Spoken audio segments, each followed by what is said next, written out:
क्या आप खुश हैं? क्या आपके जीवन से आप संतुष्ट हैं?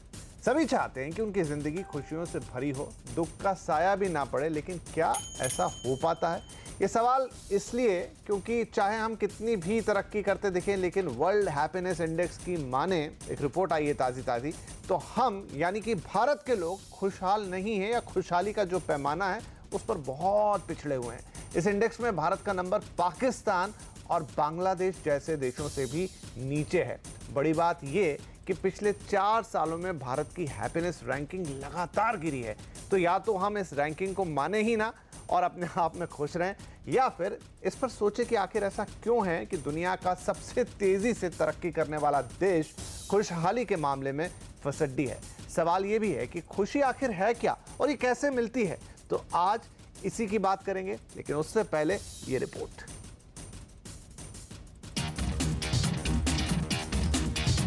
क्या आप खुश हैं?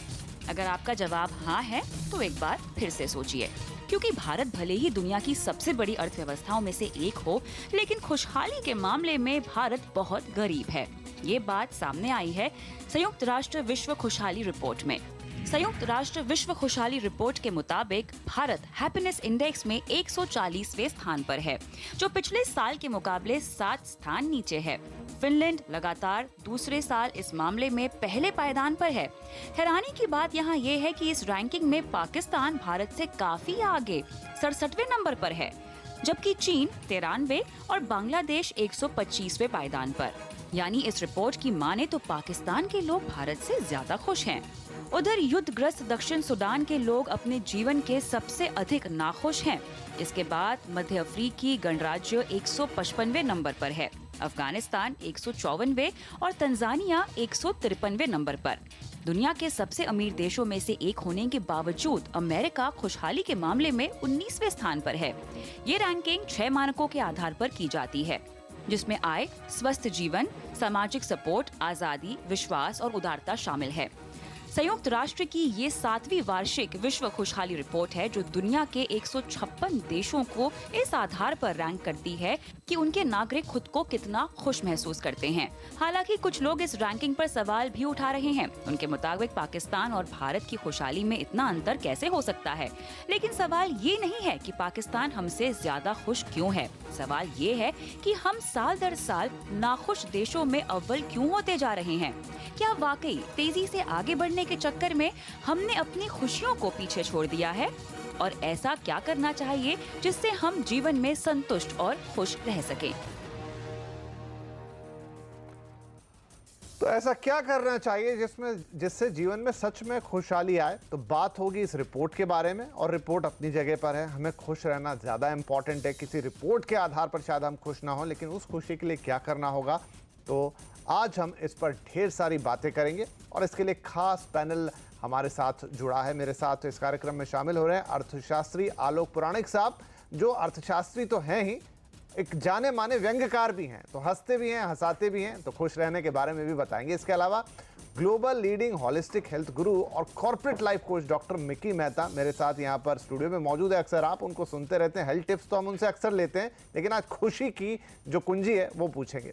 और सोशल एक्टिविस्ट और जानी मानी मनोविज्ञानी डॉक्टर अनुजा कपूर, वो हमारे साथ जुड़ गई हैं। उनसे पूछेंगे कि कहाँ से मिलती दिमाग में खुशी, वो महसूस कैसे होती है। क्या जेब में कुछ होगा तो खुशी होगी, या ये दिमाग की बात है? तो चलिए इस बड़ी रोचक चर्चा की शुरुआत करता हूं। मैं पहले जाता हूं आलोक पुराणिक साहब, आपसे शुरू करना चाहूँगा।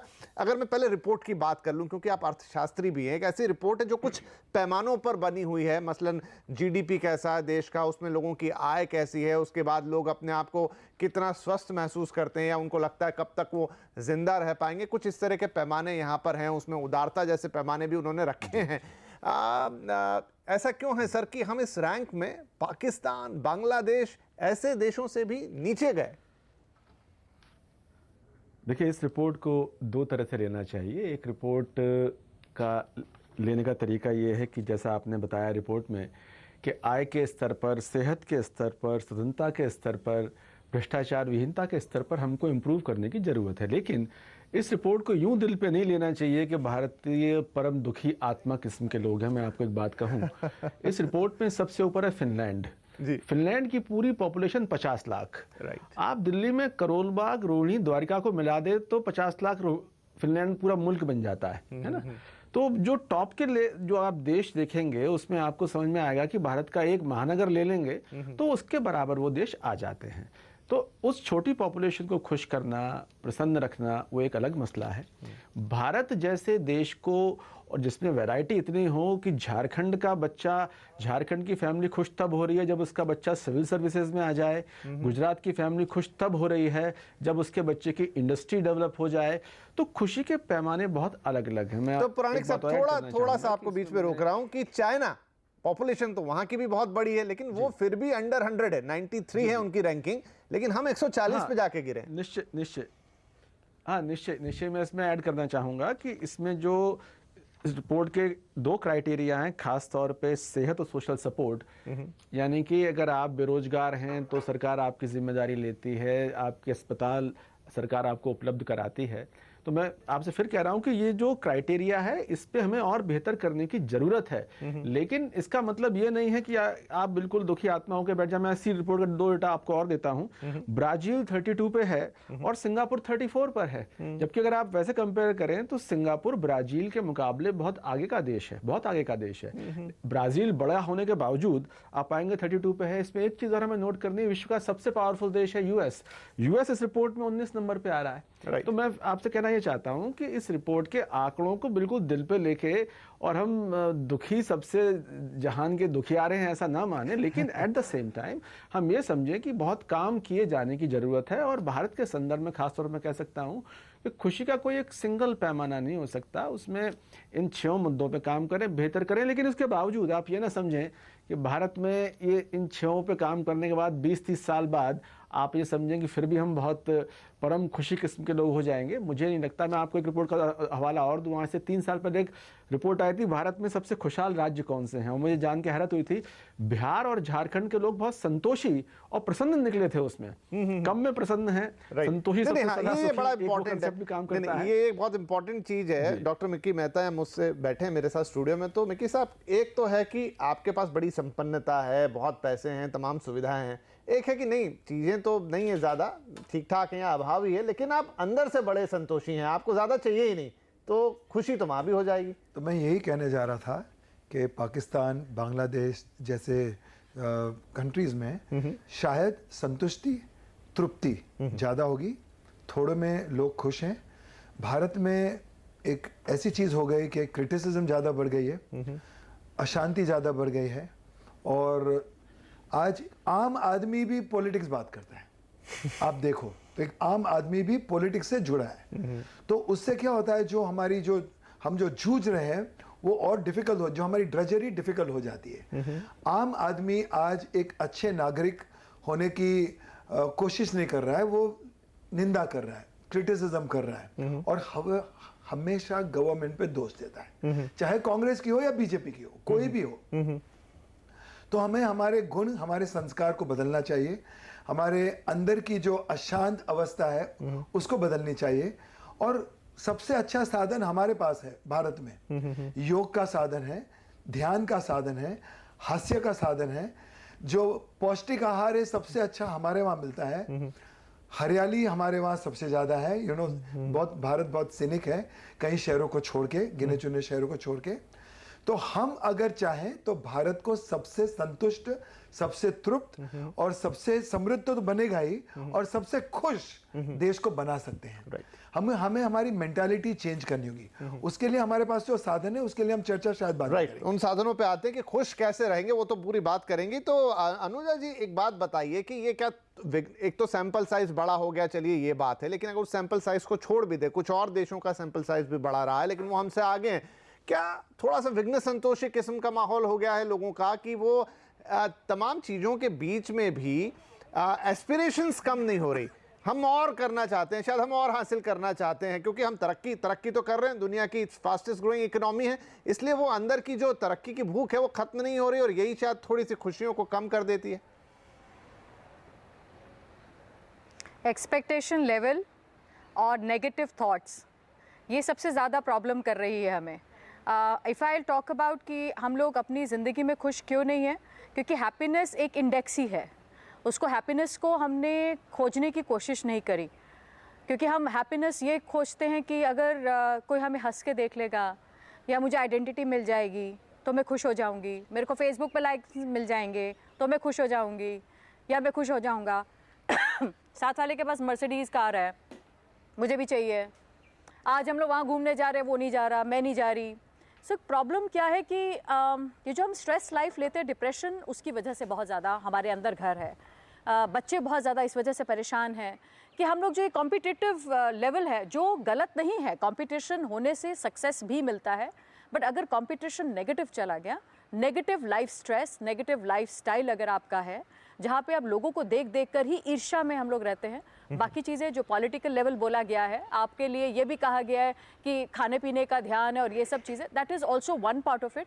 हम लोग जब उन लेवल्स पर हम लोग कोसने की कोशिश करते हैं कि हैप्पीनेस हमारे लिए इम्पॉर्टेंट नहीं है, हम अब हैप्पीनेस की तरफ जाना नहीं चाहते हैं, क्योंकि स्ट्रेस लेवल इतना हाई रखते हैं। आप काम पे जा रहे हैं तो शाम को भी आपके पास 9-10 बजे भी आपके पास काम आ रहा है नहीं, आप लोग ईमेल में लगे हुए हैं, हम लोग ईमेल्स में लगे हुए हैं।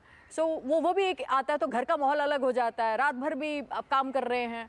तो इतना कमाना और इतनी भाग दौड़ किसके लिए कर रहे हैं हम? जब हम मर जाएंगे तो सारा सामान यही रह के चला जाएगा, कोई आपके साथ नहीं लेकर जाएगा। फिर भी भाग रहे हैं, पता नहीं किसके लिए भाग रहे हैं, क्योंकि हमें ये चाहिए कि हमारे बच्चे खुश हो जाएं। मैं मर जाऊंगा तो मेरे पीछे से प्रॉपर्टी वो कलेश में ही पड़ी रहती है चीजें। यू आर देयर ऑन वकीलों में ही चीजों में घूमती रहेगी। तो बेसिकली हम लोग अपने आप के लिए नहीं सोच रहे हैं। हम लोग अपने आप को जिस दिन सोचना शुरू कर देंगे कि, और ये नहीं सोचेंगे कि गवर्नमेंट मेरे लिए करेगी, कि मेरे लिए आज कोई दूसरा ठीक कह रही हैं आप, आज मेरे माँ बाप करेंगे, आज हम लोग क्या कर सकते हैं? राइट, आते हैं हम लोग अपने लिए क्या कर सकते हैं? बिल्कुल, उस पर भी आते हैं, क्योंकि हमें तो लोगों को आज यही बताना है कि आप सही मायने में कैसे खुश रहे हैं। लेकिन पुराणिक साहब, अच्छा थोड़ी सी वापस से रिपोर्ट पे आता हूं कि इस रिपोर्ट में जहां हम खड़े हैं वहां तो ठीक ही है, लेकिन हम लगातार गिर रहे हैं। और बुरी बात यह है कि हम लगातार गिर रहे हैं। अच्छा, ये रिपोर्ट बनती कैसे है कि जो पैमानों पे हम बात कर रहे हैं कि चाहे जीडीपी हो, पर कैपिटा इनकम हो, सोशल सपोर्ट हो, तमाम चीजें हो, इन पर सवाल पूछे जाते हैं लोगों से और जो उस पर जवाब देते हैं उस आधार पर रिपोर्ट तैयार होती है।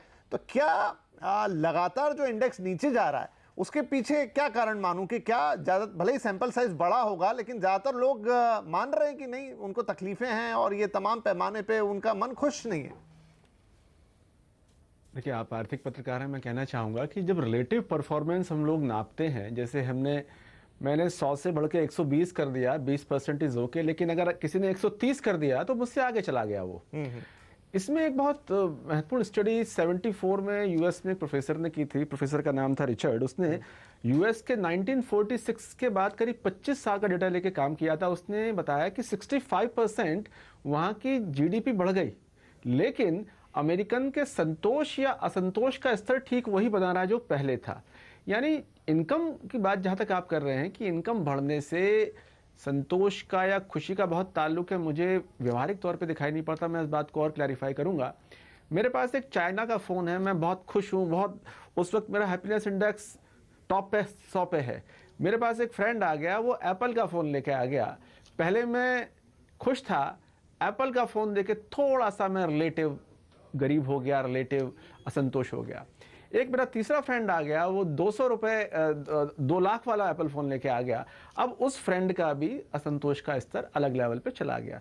मैं कहना ये चाह रहा हूँ कि जो खुशी का स्तर है उसके 2 डायमेंशंस हैं। एक तो इकोनॉमी का डेटा डेफिनेटली है, दूसरा जो आदमी किस लेवल पे खुद को खुश रख पाता है। क्योंकि मैं जानता हूँ एज ए टीचर, स्टूडेंट्स कमा रहे हैं 3 लाख, मैडम बड़ी सही बात करें, 3 लाख, 4 लाख, 5 लाख, लेकिन 5 लाख कमाने के बाद ना तो आप उनमें खुशी देखते, ना आप उनको ये देखते कि साहब वो उस पैसे का इस्तेमाल कहीं अपने को, बॉडी को, माइंड को फिट रखने के लिए कर रहे हैं। तो काम कर रहे हैं, पैसा भी आ रहा है, कारें भी बड़ी हो रही है, लेकिन जिसे हम कह सकते हैं कि खुशी का फैक्टर आप उनसे पूछो आर यू हैप्पी, तो इस सवाल का जवाब बहुत साफ तौर पे हाँ नहीं मिलता। वो रिफ्लेक्शन हमें दिखाई पड़ता है इस सर्वे में भी कि भाई मतलब आदमी खुश नहीं है, बाकी इनकम भी बढ़ गई है, कार भी बढ़ गई। अगर आप अपने आसपास देखें तो राइट, तो मुझे लग रहा है सर हम ना थोड़े ट्रांजिशनल फेज में चले गए हैं। कुछ जो देश हैं जो भरपूर तरक्की कर चुके हैं, उनका साइज भी छोटा है, इसलिए वो इस सर्वे में फिट बैठ गए। कुछ देश हैं जो अभी बहुत पिछड़े हुए हैं, मतलब वो तरक्की से ही दूर हैं, तो दाल रोटी पे जिंदगी है, तो ज़्यादा दिक्कतें हैं नहीं। लेकिन जब आप एक इकोनॉमिक साइकिल में पहुंच गए जहाँ तरक्की है, एक के बाद एक सीढ़ी दिख रही है और उसको चढ़ने का शायद प्रेशर भी है, शायद उन्माद भी है, जो भी है, इसलिए रैंक में शायद आप नीचे चले जाते हैं। चलिए कोई दिक्कत नहीं है, चले गए तो चले गए, लेकिन यहां से रैंक सुधरेगी कैसे? रैंक सुधरने से भी इंपॉर्टेंट है कि आप सही मायनों में खुश कैसे होंगे, वो ज्यादा महत्वपूर्ण है। छोटा सा ब्रेक ले रहा हूं, इसके बाद ज्यादा इंपॉर्टेंट बातें आएंगी कि आपको असल जिंदगी में खुश रहना कैसे है। छोटा सा ब्रेक, तुरंत हाजिर होते हैं।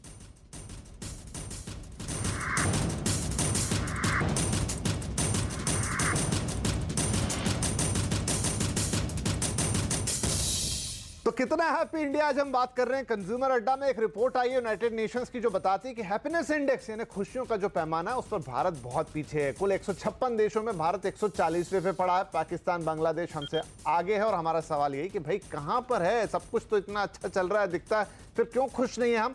तो चलिए, एनालिसिस हमने कर लिया, लेकिन अब खुश रहना कैसे बड़ा इंपॉर्टेंट है। हमारे तीनों गेस्ट हमारे साथ है, तीनों से हम जानेंगे कि खुश रहना कैसे। पहले मिकी साहब आपसे है, और मेरा सवाल ये कि भारत ऐसा देश है जो दुनिया की सबसे तेज बढ़ती अर्थव्यवस्था है, यानी आप तरक्की कर रहे हैं। दूसरी तरफ हम ही तो वो लोग हैं जो दुनिया को आध्यात्म की बात बताते हैं, योग की बात बताते हैं, यानी हमारे पास तो सब कुछ है, फिर खुशहाली में इतने पीछे कैसे? जितने भी बड़े शहर हैं वो ज़्यादा के लिए जूझ रहे हैं। For the want of more there is anxiety, there is stress. जितने भी छोटे शहर हैं और जितने भी गांव हैं, जहां पर हरियाली है वहां पर खुशहाली है। जहां पर लोग तृप्त है, संतुष्ट है, ज्यादा एस्पिरेशनल नहीं है, वो छोटे पगार में बहुत खुश है, अपने फैमिली के साथ समृद्ध है। तो हम लोग बात करते हैं बड़े शहरों की। तो बड़े शहरों में जहां पर एंग्जाइटी और तनाव ज्यादा है, पुल और पुश ज्यादा है, और ज्यादा की मांग है, ज्यादा की डिमांड है। एक तो कि एम्प्लॉय डिमांड करता है और ऊपर से कॉर्पोरेशन भी डिमांड करता है। तो दोनों की डिमांड मिलके एक फोर्स बनता है, डिमांड फोर्स, जिससे depletion of energy, increment of stress बढ़ता है। तो उसके लिए मैं कहना चाहूंगा कि जो मी टाइम है एंड रियलिस्टिक गोल्स है, मी टाइम और realistic goals, ears to the ground reality, हमको सच्चाई में जीने के लिए कितना चाहिए और कैसे हम वो कमा पाएंगे। और जैसे पुराने जमाने में बोलते थे कि जितने हमारे पैर हैं उतनी ही चादर हो। तो अगर चादर छोटी हो और पैर बड़े होते जाए तो तकलीफ होगी, तो संतुष्टि की प्रॉब्लम होगी। तो संगीत, योग, पर्यावरण के साथ मिंगल होना, बैठना, नेचर के साथ बैठना, जैसे छोटे शहर के लोग, गांव के लोग ज्यादा पर्यावरण के साथ मिंगल करते हैं। Lake side, river side, tree side, gardens, parks, खुले में ज्यादा घूमते हैं। मतलब आप कह रहे हैं खुद के लिए थोड़ा समय निकालो, खुद के लिए समय निकालो और चार दीवारों से बाहर निकलो। अगर अपने अंदर के आकाश को खोलोगे, अंदर से असीम हो जाओगे, तो बाहर से भी असीम हो जाओगे। और जैसे असीमता की एटीट्यूड अंदर आएगी तो अचीवमेंट की एटीट्यूड कम हो जाएगी और तृप्ति की एटीट्यूड बढ़ेगी, and then you will work at your pace. Right. तो लाइफ में बैलेंस आ जाएगा यहाँ पे। घड़ी के सुई के अगेंस्ट नहीं भागोगे। राइट। आपको भागना नहीं है, थोड़ा सा अपने अंदर जाना है, लेकिन घर से बाहर निकलना, नेचर के करीब आना, थोड़ा टाइम देना अपने आप को। बाकी बातें बताइए अनुजा। ऊर्जा, ऑक्सीजन लेना है। राइट, ऊर्जा लेना, ऑक्सीजन को इंटेक को बढ़ाना। अनुजा, आपके क्या टिप्स होंगे, कैसे खुश रहे हम? अगर मैं अपने बारे में कहूँ कि मैं कैसे खुश हूँ, मैं औरों की क्या बात कहूँ, तो मैं यही कहूँगी कि क्रिटिक्स को बहुत संभाला है मैंने अपनी लाइफ में। और जब मैं क्रिटिक्स की बात करती हूँ तो क्रिटिक्स ही है जो मुझे शायद दुखी करेगा, मुझे फीडबैक दुखी करेगा। और जब आप वो क्रिटिक्स को अपनी लाइफ में बहुत आसानी से लेते हैं, उसको एक रेदर अपना दोस्त मानते हैं, क्रिटिक्स बिकम योर पावर। आप उसको लिखते हैं और आप देखते हैं कि जब आदमी बहुत गुस्से में होता है तो वो आपकी कमियाँ बता रहा होता है, और उसी कमी को जब आप लिखना शुरू करें तो आप अपने आप में बदलाव लाते हैं। और वो बदलाव जो है आपकी खुशी कहीं ना कहीं वापस लेकर आता है, क्योंकि आप उसके अंदर वो क्रिटिक्स जो है वो आपको कहीं अब घात नहीं पहुंचा रहा, हर्ट नहीं कर रहा। मी टाइम जैसे कि बात करी गई है, मी टाइम अपने लिए निकालना जो 5 मिनट है वो हम भूल गए हैं, क्योंकि हम दूसरों में गिव इन करने बहुत ज़्यादा लग गए हैं कि उसको हम खुश कर लें। और क्या प्रॉब्लम होती है, हम 100% हम अपनी तरफ से देने की कोशिश करते हैं, पर 100% हमें मिलता नहीं है। और वो जब 100% हमें मिलता नहीं है, किसी रिलेशनशिप में ले लो या किसी काम में ले लो, आपकी जो एक अप्रिसिएशन होनी चाहिए वो हमें नहीं मिल रही है, वो हम ढूंढना शुरू करते हैं। तो ऐसा क्यों नहीं करें कि अप्रिसिएशन हम अपने आप को खुद दें। और अप्रिसिएशन का मतलब यही है कि आप अपने लिए पेंसिल और पेन लेकर बैठिए और आप चाहिए सुबह उठते ही आप मैनिफेस्ट कीजिए कि आपको क्या करना है आज। Right. हम बहुत मांगते हैं इधर उधर। नहीं, बहुत बहुत बढ़िया बात आपने कही अनुजा कि क्या क्या करना है, ये बड़ा इंपॉर्टेंट है, क्योंकि बहुत सारे लोग कर बहुत कुछ रहे हैं लेकिन उन्हें करना क्या है उसके बारे में उन्हें नहीं पता। बस ये सब हो रहा है तो मैं भी इसमें चला जाता हूं। लास्ट मिनट है मेरे पास। आलोक सर, आपका क्या होगा? आखिरकार इस इंडेक्स में हम जहां भी जाएं उससे कोई लेना देना नहीं, लेकिन असल जिंदगी में मैं खुश कैसे रहूं? देखिए, भारतीय परंपरा में अर्थ का मैं विद्यार्थी रहा हूँ। भारतीय परंपरा में 4 चीज़ें बताई गई हैं: अर्थ, धर्म, काम और मोक्ष। इन चारों का बैलेंस अगर हम कर लेंगे, अर्थ से आशय मुझे कितना कमाना है, मेरे माइंड में क्लैरिटी होनी चाहिए। धर्म से मैं ताल्लुक़ लेता हूँ, समाज को मुझे कितना देना है, ये मेरे माइंड में क्लैरिटी होनी चाहिए। तीसरा, काम यानी फैमिली से मेरा कनेक्शन, उसको टाइम, उसको प्रायोरिटी कितना देता हूँ। चौथा, मोक्ष, जब मुझे सेल्फ एक्चुअलाइजेशन, सेल्फ रियलाइजेशन पे जाना चाहिए। दिक्कत क्या है कि हम में से किसी एक चीज़ पे फोकस कर दें, धर्म पे लग जाएं या अर्थ पे लग जाएं, काम पे लग जाएं, मोक्ष पे लग जाएं, तो लाइफ में डिसबैलेंस आ जाता है। भारतीय परंपरा हमेशा बैलेंस की बात करती है कि आप किसी एक चीज़ को इग्नोर ना करते हो। पर दिक्कत हमारे सामने मैक्सिमम के साथ ये आती है कि कहाँ रुकना है, वो पॉइंट ऑफ स्टॉप क्या है, पॉइंट ऑफ रिटर्न क्या है, ये हम तय नहीं कर पाते। और वन फाइन डे पता लगता है कि हम मार धाड़ करते रहे, भाग दौड़ करते रहे, और एक दिन सुबह निकल ली और घर वाले पीछे लड़ रहे हैं इस बात के लिए कि ये वो फ्लैट मेरा। तो शायद अगर आप तीनों की बात को मैं आप तीनों की बात बिल्कुल, क्योंकि समय समाप्त हो गया, आप तीनों की बात को मैं कंक्लूड कर दूं, balance is the word, right Mickey sir? बिल्कुल। और हमारे हिंदुस्तान में 4 महागुरु हैं, ज़्यादा ही गुरु हैं। तो उसमें तो एक बाबा रामदेव है, सदगुरु जी है, श्री श्री जी है, दीपक चोपड़ा जी है। उन लोगों ने इतना अच्छा काम किया है और हैप्पीनेस पे इतना सिखाया है। हम उनके काम को सिर्फ चलिए हम सराहें और देखें, वो भी हम देख ही सकते हैं। योग, हास्य, संगीत और फैमिली टाइम। राइट। तो चलिए, मैं आप सारे जितने भी नुस्खे बताए गए, जितनी भी बातें बताई गई हैं, सब आई थिंक आपने याद कर ली होगी। 10-15 मिनट से ज्यादा हमने उतनी बात की नहीं, लेकिन बैलेंस जो मैं समझ पाया हूं, खुद एनलाइटेड हो गया हूं पूरा शो करते करते। संतुलन सबसे इंपॉर्टेंट है, जो शायद इन दिनों हमारी लाइफ से काफी हद तक दूर चला गया। किसी एक चीज के पीछे तो हम गए, लेकिन संतुलन बिगाड़ के गए। उम्मीद करता हूं थोड़ा बहुत बदलाव आएगा अगले साल, जब शायद इस नई रैंकिंग पे हम बात कर रहे होंगे, तो अब रिवर्स ट्रेंड होगा और भारत की रैंकिंग पहले से बेहतर आएगी। आप सब लोगों के साथ भी मैं यही उम्मीद करूंगा कि आपने जो बातें बताई उनका असर होगा। बहुत शुक्रिया इस कार्यक्रम में शामिल होने के लिए। नमस्कार। Thank you.